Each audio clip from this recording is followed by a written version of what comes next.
جاوید احمد غامدی صاحب ہندوؤں کے ڈر سے وہاں بیٹھے ہوئے ہیں، لیکن وہاں دیکھ لیں وہ بیٹھے ہوئے ہیں، اب امریکہ چلے گئے تو وہاں ان کو سکون ہے.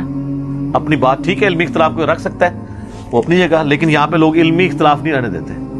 مجھے خود غامدی صاحب بتانے لگے کہ میں تو 5 وقت نماز پڑھتا تھا مسجد میں، ماڈل ٹاؤن میں جب رہتے تھے. تو ایک دن کہتے ہیں ایک مسجد کے بزرگ نے مجھے سائڈ پہ جا کے کہا، اور کہا بڑے اخلاص کے ساتھ کہ دیکھیں آپ کی مطلب اللہ کے ساتھ کمٹمنٹ اپنی جگہ، لیکن آپ اپنی جان کے تو دشمن ہیں، ہمارے پہ مہربانی فرمائیں، یہاں پہ بم پھٹا تو ہم آپ کے ساتھ خام خواہ شہید ہو جائیں گے، تو آپ گھر میں نماز پڑھا کریں. میں یہ دیکھ رہا تھا کہ اب میرے ہمسائے بہت خوفزدہ رہنے لگتے ہیں، اس لیے کہ جن لوگوں سے واسطہ ہے وہ کوئی سامنے آ کے وار تو کرتے نہیں. ان کے نزدیک اگر کوئی آدمی ان کا ہدف ہے اور وہ مسجد میں نماز پڑھ رہا ہے وہ پوری مسجد کو اڑا دیں گے.